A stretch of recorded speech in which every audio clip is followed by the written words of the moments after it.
savez que je dois beaucoup aux lycéens, et c'est pour ça que je suis toujours ravi de rencontrer des lycéens, parce que, excusez-moi, je vais répondre à la question, mais je voulais dire deux, trois choses avant, parce que j'ai, vous le savez sans doute, obtenu il y a quelques années le prix Goncourt des lycéens, et qui est un prix qui m'a apporté énormément, je dirais, sur le plan du lectorat, sur le plan du lectorat adulte. Je veux dire que ce prix Goncourt des lycéens est suivi par un public adulte. Ce ne sont pas du tout uniquement des lycéens qui lisent ce que d'autres lycéens ont élu comme livre, mais bien au contraire, ça a donné à ce livre un essor fantastique, et je dis vraiment avec beaucoup de gratitude que je dois beaucoup aux lycéens. C'est pour ça que quand ils savent me demander de venir, je viens, parce que je leur dois en grande partie le succès de ce livre. Non, ce qui m'a motivé, je vais vous dire déjà ce qui est conscient chez moi, c'est vraiment les raisons conscientes de cette envie d'écrire ce livre. La première raison, elle est quasiment expliquée dans le livre. On pourrait penser que c'est une fiction, cette scène dans le cimetière des chiens qui termine le livre, mais c'est une visite qui s'est réellement déroulée de cette façon-là. C'est que le lieu où étaient disposer ces stèles donnait à ce cimetière un caractère particulièrement, je dis obscène, c'est violent, indécent, dans la mesure où c'était dans la propriété de quelqu'un qui avait d'une certaine façon participé à la déportation des enfants. Le spectacle de ces stèles m'a fait penser, il faut que j'écrive quelque chose, il y a une sorte d'impératif qui s'est mis en place, je dois écrire quelque chose, je ne peux plus rester silencieux sur cette histoire, il faut que je la transmette, que j'en témoigne, quelque chose de cet ordre. La littérature n'est pas forcément faite pour rassurer, ça peut être une de ses fonctions, pour rassurer, pour distraire, pour amuser, pour faire rêver, oui, peut-être, mais elle est aussi faite pour bousculer, elle est aussi faite pour faire mal, parfois, là où il faut que ça fasse mal, pour qu'on comprenne des choses. Et c'est pour ça que c'est aussi une des motivations, parfois, pour écrire des choses dures. Tout le monde n'a pas, dans ce livre, trouvé des choses dures aux mêmes endroits.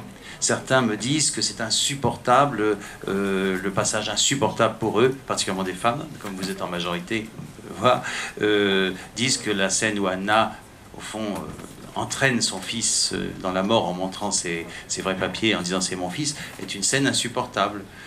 Pour moi, c'était pas forcément la plus difficile à écrire, ni la plus insupportable de tout le livre. Vous savez, je suis psychanalyste, psychologue et psychanalyste, et ce qui veut dire que pour devenir psychanalyste, j'ai fait moi-même une analyse, une psychanalyse qui a duré très longtemps, et cette histoire-là, bien sûr, elle a été au cœur de cette analyse.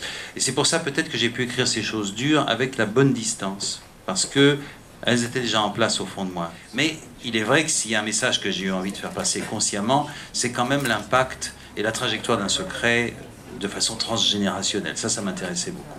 De voir comment un enfant peut hériter de la culpabilité de ses parents ou du drame qui s'est déroulé avant lui, même et surtout si on ne lui en dit rien.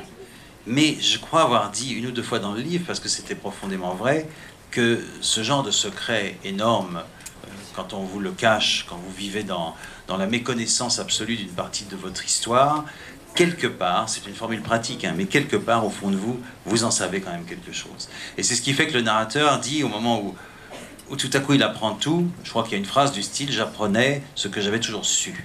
Et la preuve en est, c'est que le petit chien de peluche avait été nommé par le narrateur du prénom quasiment entier du frère disparu. C'est bien dire que ce petit garçon, quelque part, entendait bien qu'il y avait du secret. C'était pas complètement une méconnaissance. Il y avait quelque chose qui traversait. C'est un petit peu comme si, pour étouffer un secret, on mettait la main dessus comme sur une source qui jaillit, et que la source, elle sort, faute de sortir sous la main, sort par des petits ruisselets un peu partout. Bah, des ruisselets, il y en a un peu partout dans une histoire de famille. Mais bien sûr, le fait d'apprendre les choses ensuite quand même clairement dites, c'est très important, parce que ça permet de se reconstruire, cette fois-ci sur des bases et pas sur du non-dit ou sur du mensonge. Et je ne peux pas vous dire par rapport à Louise que j'ai commencé une nouvelle vie à ce moment-là, puisque Louise est le seul personnage fictif de cette histoire. Louise est un patchwork, c'est une construction à partir de 2-3 personnes que j'ai réellement connues, qui m'ont dit chacune des choses par bribes. Ce n'est pas, hélas, une seule personne qui m'a, par exemple, dévoilé cette histoire familiale et ce secret familial. Si je l'ai écrit de cette façon, c'est parce que j'aurais aimé que ça se passe comme ça. Et souvent, le fait de romancer, le fait d'écrire, vous permet de réaliser parfois des désirs. Et là, en tout cas, ça en était un. C'était une réalisation de désir, c'est-à-dire construire la situation idéale que j'aurais aimé connaître, c'est-à-dire d'être dans la confidence d'une femme comme Louise qui me délivre de ce secret. Voilà. Ce qui est compliqué, c'est que vous avez vu que sous le titre du livre, j'ai écrit roman, ce qui fait que je suis toujours un peu je balance entre le fait de vous dire le narrateur à ce moment-là commence une nouvelle vie et vous dire ou j'ai commencé une nouvelle vie. Et pour ça, je peux vous donner un exemple. Je décris un jeune garçon qui est censé être moi-même, qui est frêle, toujours malade, qui a un creux dans la poitrine. Bon, je n'ai jamais été ni si frêle ni si malade et je n'ai jamais eu ce creux dans la poitrine. Et pourtant, ce creux dans la poitrine, je l'ai eu. Mais pas physiquement. Je l'ai eu comme un poids, je l'ai eu comme un manque, je l'ai eu comme un sentiment d'infériorité, comme l'idée que jamais je ne pourrais sortir vainqueur d'une compétition. Voilà, donc c'est vrai. Tout y est vrai et tout y est romancé. Ce qui est vrai, en revanche, sur quoi on ne peut pas revenir, c'est que Anna et Simon ont été pris par la gendarmerie au moment de leur passage de la ligne de démarcation et qui sont morts tous les deux à Auschwitz. Ça, c'est vrai. Donc à partir de ces événements-là que je viens de vous dire, il a fallu quand même essayer de retravailler tout ça, lui donner du sens, construire cette histoire dont je savais très peu de choses. Mais très curieusement, après avoir écrit cet épisode, j'ai eu l'intime conviction, hein, un peu plus touché, que ça s'était réellement passé comme ça. La vérité de cette histoire, c'est les sentiments qui l'ont animée, c'est ce que cette histoire a produit chez les uns ou chez les autres, et on se construit beaucoup plus sur la vérité de ce qu'on a vécu. Et cette vérité, elle est individuelle. Chacun de nous a une vérité individuelle, des souvenirs qui lui appartiennent en propre. Et même s'il les a partagés avec d'autres, il s'apercevra en parlant avec ces autres que ce n'est pas les mêmes souvenirs. Et chacun sa vérité, comme disait Pirandello. Mais là, je parle de la vérité qui vous construit en tant que sujet. Et cette histoire, de cette façon, je suis allé, je pense, jusqu'à la vérité de cette histoire, plus que du côté de sa réalité historique. Quand j'ai eu l'occasion de parler avec Claude Miller, où on a eu des interviews comme ça autour du film, je disais souvent, je remercie Claude Miller de ses fidélités à mon livre, mais je le remercie aussi de ses infidélités à mon livre. Parce que je trouve qu'un film ne doit pas être l'illustration d'un livre. Il faut que ce soit le regard d'un cinéaste sur ce livre et qu'il privilégie les axes qui lui semblent à lui importants ou qui résonnent avec sa propre sensibilité. Par exemple, j'étais très content que Claude Miller choisisse de montrer le narrateur comme un thérapeute qui s'occupe d'enfants psychotiques ou autistes. Et qu'au fond, il nous montre comment quelqu'un peut être dirigé dans sa vocation professionnelle par le secret qui a hanté son enfance, par le silence dans lequel il a vécu. De la même façon, Claude Miller a transformé les personnages physiquement. Je ne les voyais pas du tout comme ça, mais pas du tout. J'ai jamais pensé que Patrick Bruel serait mon père un jour. Et pour cause. Par exemple, la première fois que j'ai vu Cécile de France blond platine, je me dis, enfin, moi je décris Tania brune, c'est pas du tout ce que j'imaginais. Eh bien ça aussi, c'était une extrapolation et une logique que j'ai trouvée intéressante. Il a voulu, Claude Miller, j'allais dire, prolonger mon idée, qui était de faire de ce couple de juifs un couple de sportifs assez proche, et c'est embêtant de le dire, de l'idéal nazi des dieux du stade. Et tout à coup, voilà qui fait de Tania une juive sportive blond platine, qui est complètement comme ces statues, ou comme cet idéal arien des nazis, qui voulaient des jeunes femmes blondes, splendides, sportives, athlétiques. Et là, je trouve qu'en effet, voilà, encore une fois, même s'il m'a trahi sur le plan de la couleur des cheveux, il est resté fidèle à mon idée, c'est-à-dire de créer ces personnages un peu équivoques. Ce couple de juifs qui a quand même le même idéal sportif que les nazis, c'est pas simple. Eh oui. Et alors, croyez-moi que quand j'ai appris que c'était Julie Depardieu qui allait jouer le rôle de Louise, j'étais absolument pas content du tout.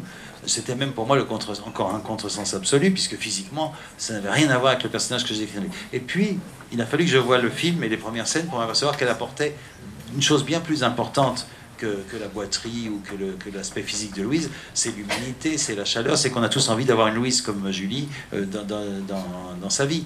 C'était la première fois que je confrontais un texte que j'avais écrit à une image cinématographique sur grand écran, et c'était extraordinairement troublant, et j'avais assisté au tournage, j'avais vu aussi techniquement comment ça se passait, donc j'étais complètement parasité à la fois par le fait que tout à coup ces images prenaient vie là devant moi, que j'avais assisté au tournage et donc je voyais ce que donnaient les scènes que j'avais vu tourner une fois à l'écran, donc j'avais beaucoup de mal à me plonger vraiment dans l'histoire, j'étais trop parasité par des émotions annexes. il faut accepter que, dans ce sens, que le livre vous échappe parce que l'imaginaire de chacun s'en empare et en fait son propre film.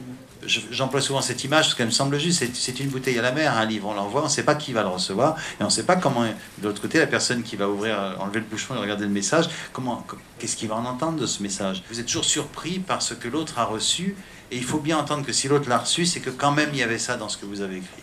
Et c'est là que vous apprenez ce que vous avez fait. Vous savez, le premier titre que j'avais donné à ce livre, avant Un secret, c'était Le cimetière des chiens. Parce qu'en effet, je trouvais que le thème du chien était... Il m'a été commandé peut-être par Le cimetière des chiens. Je peux vous dire aussi que si le livre ne s'appelle pas Le cimetière des chiens, c'est parce que mon éditeur m'en a dissuadé très très vigoureusement, en me disant que personne n'achèterait ni n'ouvrirait un livre qui s'appelle Le cimetière des chiens, ce serait trop dur comme titre.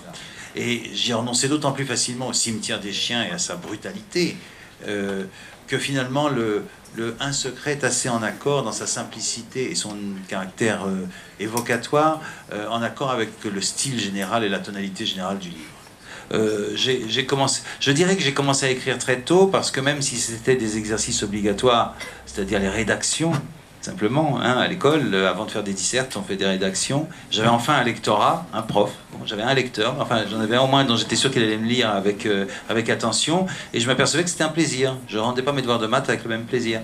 Et puis, assez vite, j'ai écrit des nouvelles. Et puis, j'ai pensé très vite à écrire un roman. Et j'ai dû écrire mon premier roman entre 20 et 25 ans.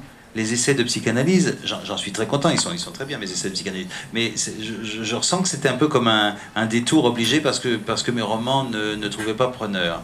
Il y a 2 temps, le temps ce qu'on dirait le premier manuscrit, le premier geste, c'est-à-dire vraiment le produit brut, ça je mets pas longtemps, en 2 mois c'est fait. Hein. Un secret, en 2 mois il était écrit, La petite robe de Paul aussi en 2 mois. Mais ce qui est plus difficile, c'est le travail après, une fois qu'il y a ce matériau de départ, que j'ai dû écrire en effet pendant des vacances d'été, pendant des moments de liberté comme ça, et j'écris dans ce cas-là jour et nuit, alors là vraiment ça ne s'arrête plus une fois que je suis tenu par cette écriture, donc ça va très vite. J'ai fait un assez gros manuscrit, et puis dans l'année qui a suivi, j'ai presque envie de dire dans les 9 mois qui ont suivi, parce que c'est plus joli, ce manuscrit a diminué de volume, mais ça a été très douloureux et très difficile ça par contre.